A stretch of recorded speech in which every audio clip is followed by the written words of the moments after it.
Everyone, welcome back to my YouTube channel. आज हम discuss करेंगे एड्रिनल मेडुला के बारे में। प्रीवियस लेक्चर्स के अंदर हमने एड्रिनल कॉर्टेक्स स्टार्ट किया था। एड्रिनल कॉर्टेक्स के अंदर हमने मिनरलोकॉर्टिकॉइड के फंक्शंस देखे थे और ग्लूकोकॉर्टिकॉइड्स वगैरह के फंक्शन देखे थे। फिर हमने कुशिंग सिंड्रोम्स वगैरह के बारे में, एड्रिनल इनसफिशिएंसी के बारे में ऑलरेडी डिस्कस कर चुके हैं। आज हम स्टार्ट करेंगे एड्रिनल मेडुला। ठीक है, जैसे कि हमें पता है कि एड्रिनल ग्लैंड कुछ इस टाइप से एड्रिनल ग्लैंड दिखती है और एड्रिनल ग्लैंड जो होता है उसका जो आउटर पोर्शन होता है वो उसको हम एड्रिनल कॉर्टेक्स कहते हैं और जो अंदर का पोर्शन होता है उसको हम एड्रिनल मेडुला कहते हैं। ठीक है, हम बात करेंगे एड्रिनल मेडुला के बारे में आज। Okay, let's start. Adrenal medulla जो होता है ये क्रोमेफिन सेल से मिलकर बनता है। क्रोमेफिन सेल्स, ठीक है, क्रोमेफिन सेल्स जो होती हैं वो हमारे एड्रिनल मेडुला को बनाती हैं। क्रोमेफिन सेल्स जो होती हैं वो दो टाइप की सेल्स होती हैं। एक तो होती है एड्रेनलिन सिक्रेटिंग सेल्स होती हैं जो कि 90% पार्ट ऑफ एड्रिनल मेडुला का फॉर्मेशन करती है। कुछ होती है नॉन एड्रेनलिन सिक्रेटिंग सेल्स होती हैं जो 10% पार्ट जो होता है एड्रिनल मेडुला का उसको बनाती हैं। ठीक है, क्रोमेफिन सेल से मिलकर बनता है adrenal medulla. 90% adrenal secreting glands होती हैं और नॉन एड्रिनल सिक्रेटिंग ग्लैंड्स 10% होती हैं। ठीक है, अब एड्रिनल मेडुला हार्मोन जो होते हैं are the amine derived from catechol. Catechol से डिराइव्ड अमीन्स होते हैं, हैंस इसलिए हम इन्हें कैटाकोलेमीन्स कहते हैं। ठीक है, इन्हें हम कैटाकोलेमीन्स क्यों कहते हैं? क्योंकि जो कैटाकोल जो होता है कैटाकोल से डिराइव्ड अमीन्स होते हैं, इसीलिए हम इन्हें कैटाकोलेमीन्स कह देते हैं। ओके, कैटाकोलेमीन्स जो होते हैं वो 3 टाइप के होते हैं। एक तो एड्रेनलिन जिन्हें हम एपिनेफ्रिन भी कहते हैं, नॉन एड्रेनलिन जिन्हें हम नॉन एपिनेफ्रिन भी कहते हैं, और एक होता है डोपामाइन। एड्रेनलिन और एपिनेफ्रिन जो होते हैं 3 माइक्रोग्राम पर डेसीलीटर प्लाज्मा में इसका लेवल होता है। नॉन एड्रेनलिन का 30 माइक्रोग्राम पर डेसीलीटर प्लाज्मा लेवल होता है और डोपामाइन जो होता है 3.5 माइक्रोग्राम पर डेसीलीटर इसका लेवल होता है। ओके, अगर हम इनके हाफ लाइफ की बात करते हैं तो हाफ लाइफ जो होती है अराउंड 2 मिनट्स की होती है। 2 मिनट की हाफ लाइफ होती है इनकी। ठीक है, अब हम बात करते हैं कि ये जो एड्रिनल नॉन एड्रिनल की बात कर रहे हैं आखिर इनका एक्शन क्या होता है।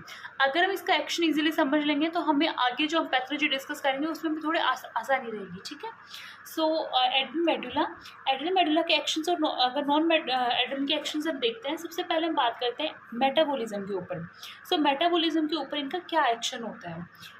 ये जो होते हैं, ये जो कैटेकोलेमीन्स होते हैं, जनरल मेटाबॉलिज्म की बात करते हैं तो एड्रेनलिन जो होता है वो ऑक्सीजन की कंजप्शन को बढ़ा देता है। ठीक है, एड्रेनलिन ऑक्सीजन की कंजप्शन को बढ़ा देता है, CO2 के लेवल को कम करेगा। इस तरीके से बेसल जो मेटाबॉलिक रेट जो होती है वो भी बढ़ेगी। ठीक है, इसे हम कैलोरीजेनिक हार्मोन्स जो होते हैं वो भी हम इसे कहते हैं। ऑक्सीजन के कंजप्शन को इंक्रीज करेगा, CO2 के कंजप्शन को डिक्रीज करेगा और बेसल मेटाबॉलिक रेट जो होती है उसे भी बढ़ाएगा ये। ठीक है, इसीलिए हम इसे कैलोरीजेनिक हार्मोन भी कहते हैं। क्वेश्चन आ सकता है एग्जाम के अंदर कि कैलोरीजेनिक हार्मोन कौन सा होता है, तो कैलोरीजेनिक हार्मोन जो होता है उसे हमें एड्रिनल मेडुला के जो कैटेकोलेमाइंस होते हैं उन्हें ही हम क्या कहते हैं, कैलोरीजेनिक हार्मोन्स कहते हैं। ठीक है, adrenaline on carbohydrate metabolism. Carbohydrate metabolism पे क्या फ़र्क पड़ता है?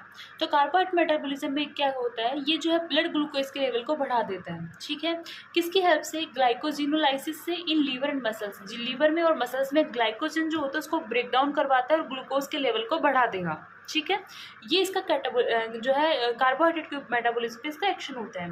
तीसरी बात करते हैं हम फैट मेटाबॉलिज्म पे। फैट मेटाबॉलिज्म पे इसका क्या काम होता है? तो फैट मेटाबॉलिज्म में एड्रेनलिन जो होता है cause mobilization of free fatty acids from the adipose tissues. Adipose tissues से फ्री फैटी एसिड्स को मोबिलाइज करवाने में ये मदद करता है। ठीक है, ये इसका मेटाबॉलिज्म पे एक्शन होता है कि सबसे पहले तो ऑक्सीजन की कंजप्शन को बढ़ा देता है, ब्लड ग्लूकोज का लेवल जो होता है इसको इंक्रीज करेगा और फ्री फैटी एसिड्स जो होते हैं उसको मोबिलाइज करवाने में हेल्प करता है। ठीक है, अब हम बात करते हैं ब्लड पे कि ब्लड पे क्या एक्शन होता है। तो ब्लड के ऊपर बात करते हैं तो ब्लड के अंदर एड्रेनलिन जो होता है वो ब्लड कोगुलेशन जो टाइम है उसको डिक्रीज कर देता है। ठीक है, ब्लड कोगुलेशन टाइम को डिक्रीज करता है। RBC काउंट जो है सर्कुलेशन में उनको बढ़ा देता है, उनको इंक्रीज करवाता है। And releasing RBC from the spleen. Spleen जो होता है स्प्लीन से RBCs को बाहर की तरफ रिलीज करवा देता है। ठीक है, स्प्लीन से RBC को रिलीज करवाएगा तो RBC काउंट बढ़ा देगा और ब्लड का जो कोगुलेशन टाइम है उसको भी कम कर देता है। ठीक है, उसके हम बात करते हैं हार्ट के ऊपर क्या एक्शन होता है। तो हार्ट के ऊपर एड्रेनलिन जो होता है हार्ट की ओवरऑल एक्टिविटी जो होता है उसको इंक्रीज करता है, जैसे कि हार्ट रेट को बढ़ा देगा जिसे हम क्रोनोट्रोपिक इफेक्ट कह देते हैं। फोर्स ऑफ कॉन्ट्रैक्शन को बढ़ाएगा जिसे हमें आइनोट्रोपिक इफेक्ट कह देते हैं। एक्साइटेबिलिटी ऑफ हार्ट मसल्स को इंक्रीज करेगा जिसे हम बैथमोट्रोपिक इफेक्ट कह देते हैं। And conductivity in heart muscles को इंक्रीज करेगा जिसे हमें ड्रोमोट्रोपिक इफेक्ट कहते हैं। अब ये इफ़ेक्ट हमें याद करने, ये हमारे जो एग्ज़ाम्स होते हैं उसके अंदर हमें पूछ सकते हैं कि क्या-क्या जो इफ़ेक्ट, कौन सा इफ़ेक्ट किस चीज़ के लिए होता है। सो अब कहते हैं ना क्रोनोलॉजिकल ऑर्डर ऐसा कुछ करके, तो उससे हम याद कर सकते हैं कि मतलब रेट के बारे में बात की जा रही है। आइनोट्रोपिक की बात कर रहे हैं तो आइनोट्रोपिक में कॉन्ट्रैक्शन की, फोर्स ऑफ कॉन्ट्रैक्शन की बात की जा रही है। बैथमोट्रोपिक में एक्साइटेबिलिटी ऑफ हार्ट मसल्स की बात की जा रही है, और ड्रोमोट्रोपिक इफेक्ट के अंदर कंडक्टिविटी की बात की जा रही है। ठीक है, अब हम बात करते हैं ब्लड वेसल्स पे क्या एक्शन होता है। तो ब्लड वेसल्स पे जो है टोटल पेरिफेरल रेजिस्टेंस जो उनको इंक्रीज कर दिया जाता है by vasoconstrictive effect of non adrenaline. Non adrenaline जो हार्मोन है उसका वेसो कॉन्स्ट्रिक्शन इफेक्ट की वजह से यहाँ पे टोटल पेरिफेरल रेजिस्टेंस जो होता है वो बढ़ जाता है। ठीक है, और टोटल पेरिफेरल रेजिस्टेंस कम होता है एड्रेनलिन के द्वारा। ठीक है, एड्रेनलिन टोटल पेरिफेरल रेजिस्टेंस को कम करता है, और नॉन एड्रेनलिन जो होता है ये जो टोटल पेरिफेरल रेजिस्टेंस है उसको बढ़ा देता है। ठीक है, क्योंकि नॉन एड्रेनलिन जनरल वैसे कॉन्स्ट्रिक्टर होता है। ओके, नाउ हम बात करते हैं action on blood pressure. Blood pressure पे क्या एक्शन होगा, तो जैसे कि हमने बोला एड्रेनलिन जो होता है सारी चीज़ों को इंक्रीज करेगा, तो फोर्स ऑफ कॉन्ट्रैक्शन को इंक्रीज करेगा, कार्डिक आउटपुट को इंक्रीज करेगा, उसकी वजह से सिस्टोलिक ब्लड प्रेशर बढ़ जाएगा, और टोटल पेरिफेरल रेजिस्टेंस को कम करता है, उसकी वजह से डायस्टोलिक बीपी जो होती है वो कम हो जाती है। ठीक है, नॉन एड्रेनलिन जो होता है इससे अपोजिट करेगा, सिस्टोलिक बीपी को कम कर देगा और डायस्टोलिक बीपी को इंक्रीज कर देगा। अब हम बात करते हैं रेस्पिरेशन के बारे में। रेस्पिरेशन पे क्या एक्शन होगा, तो रेस्पिरेशन पे एड्रेनलिन जो होता है rate and force of respiration जो उसको इंक्रीज कर देता है। एड्रेनलिन के इंजेक्शन लगाए जाते हैं जब एपनिया का पेशेंट हमारे पास आता है, जिसे कॉल्ड एड्रेनलिन एपनिया। जब एपनिया का पेशेंट हमारे पास आता है तो उसको एड्रेनलिन के इंजेक्शन लगाए जाते हैं, जिसे हम एड्रेनलिन एपनिया कह देते हैं। ठीक है, स्किन के ऊपर बात करें तो कॉन्ट्रैक्शन ऑफ इरेक्टर पिलाई मसल्स, जो इरेक्टर पिलाई मसल्स उनमें कॉन्ट्रैक्शन करवाता है, जिसकी वजह से स्वेट का सिक्रेशन जो होता है वो इंक्रीज होता है। स्किनिस पे अगर बात करें तो एड्रेनलिन जो होता है फियर, फाइट एंड फ्लाइट के लिए एक हार्मोन होता है। फियर मतलब डर लगता है, उस वजह से जो सिम्टम्स आते हैं वो फ्लाइट और फाइट, इन सब के क्या होते हैं, इनके लिए रिस्पॉन्सिबल कौन होता है, एड्रेनलिन इनके लिए रिस्पॉन्सिबल होता है।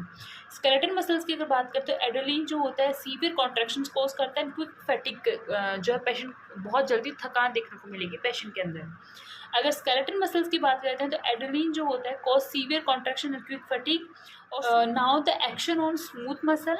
तो स्मूथ मसल की अगर हम बात करते हैं तो कुछ जगह पे ये कॉन्ट्रैक्शन कॉज करवाते हैं, कुछ जगह पे रिलैक्सेशन कॉज करवाते हैं। ठीक है, कॉन्ट्रैक्शन कहाँ कहाँ होगा, स्फिंक्टर ऑफ जे ट्रैक्ट जो स्फिंक्टर्स होते हैं उनमें कॉन्ट्रैक्शन होगा, गॉल ब्लैडर के अंदर कॉन्ट्रैक्शन होगा, यूट्रस के अंदर कॉन्ट्रैक्शन होगा, स्प्लेनिक कैप्सूल्स जो है उसमें कॉन्ट्रैक्शन होगा। एंड रिलैक्सेशन कहाँ पे होगा, रिलैक्सेशन होगा ब्लैडर के अंदर, ब्रोंक्यूल्स के अंदर, and non sphincter part of GI tract का जो नॉन स्फिंक्टर पार्ट होता है उसमें रिलैक्सेशन होता है। सो ये कुछ हमने ना जो हमारे कैटेकोलेमाइंस है उनके अपने फंक्शंस देखे कि क्या क्या फंक्शन होते हैं नॉर्मली। और अगर आपको कोई भी क्वेरी है तो आप मुझे कमेंट सेक्शन के अंदर कमेंट कर सकते हैं। Thank you. Please like, share and subscribe my channel Pulse of Practice.